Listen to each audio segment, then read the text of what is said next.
सावंतवाडीचं राजकारण गेल्या 3 दशकांपासून अनेक वळणं घेत आलंय।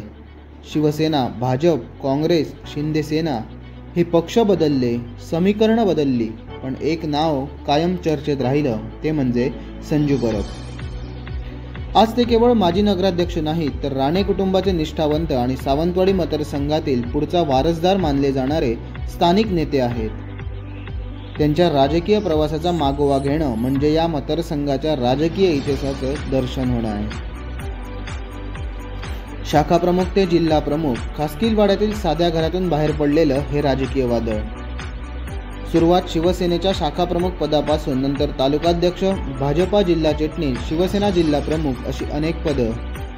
प्रत्येक पदाला न्याय देणं आणि पदापेक्षा मोठं व्यक्तिमत्व निर्माण करणं हा त्यांचा वेगळेपणा। काँग्रेसचे तालुकाध्यक्ष असताना सावंतवाडी नगर परिषदेवर काँग्रेसचे 8 नगरसेवक निवडून आणणं, पंचायत समिती आपल्या ताब्यात घेणं ही त्यांची समीकरण खेळण्याची कला होती। संजू परब हे केवळ पदाधिकारी राहिले नाहीत, तर दिलदार नेता म्हणून नाव कमावलं। त्यांच्या घरी आलेला कोणताही गरजू रिकामा परत गेला नाही। पैसा असताना तो समाजासाठी खर्च करावा ही त्यांची भूमिका। जात, धर्म, पंथ, पक्ष न पाहता मदत करणे हाच त्यांचा राजकीय पाया। त्यामुळे त्यांचं व्यक्तिमत्व केवळ राजकारणापुरतं मर्यादित राहिलं नाही, तर आमचा माणूस म्हणून लोकांमध्ये रुजलं। नगराध्यक्षपद नियतीचा लेख, त्यांच्या नशिबात नगराध्यक्षपद आलं आणि त्यांनी ते प्रामाणिकपणे निभावलं। जे भाळी लिहिलं ते चुकत नाही या म्हणीचंच मूर्तिमंत उदाहरण म्हणजे परब यांचा प्रवास। प्रशासनावर पकड, नगर परिषदेवर जनतेचा विश्वास आणि विकास कामात सक्रियता या गोष्टींमुळे ते सावंतवाडीच्या राजकारणात नाव ठरले। संजू परब यांच्या प्रवासाचं खरं वैशिष्ट्य म्हणजे त्यांची राणे कुटुंबांशी असलेली अटूट निष्ठा।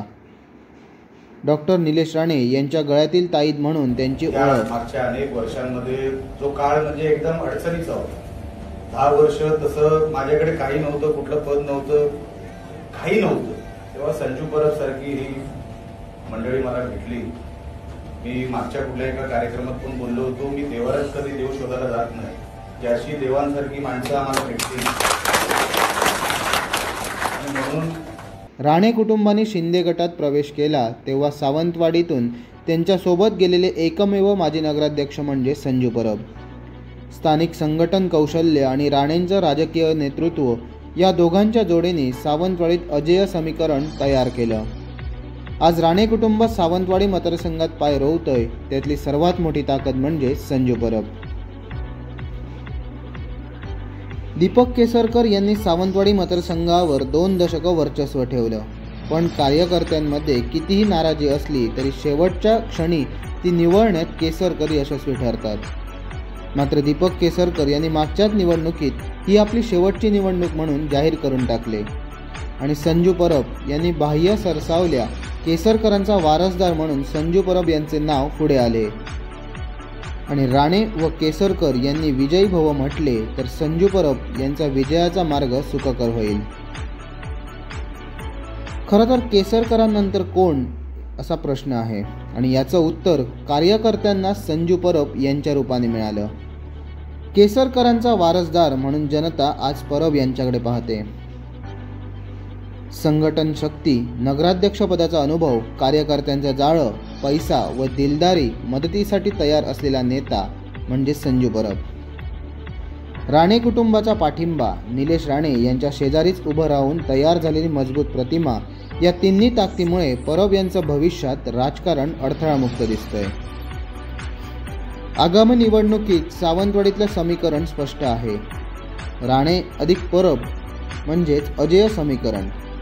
केसरकर यांनी आपण निवडणूक लढवणार नाही असे सांगितले तर लोकांचा पर्याय परब असतील। भाजप सेना प्रवेशबंदी संपली तर परब यांच्या पाठीशी कार्यकर्त्यांची लाट उसळेल। विरोधकांसाठी परब हे 2029चं सर्वात मोठं आव्हान ठरणार आहे। सावंतवाडी मतदारसंघाच्या राजकारणाचं भवितव्य आज 3 नावांभोवती फिरतं, ते म्हणजे राणे, केसरकर आणि परब।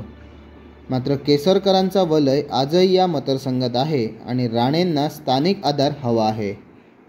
आणि परब यांचं वादळ अजूनही घोघावत आहे. म्हणूनच 2029 साली सावंतवाडीच्या मतदारसंघातल्या शर्यतीत सर्वात पुढे धावणारं नाव म्हणजे Sanju Parab. Konkan live breaking news चॅनलतर्फे संजू परब यांना वाढदिवसाच्या लाख लाख शुभेच्छा.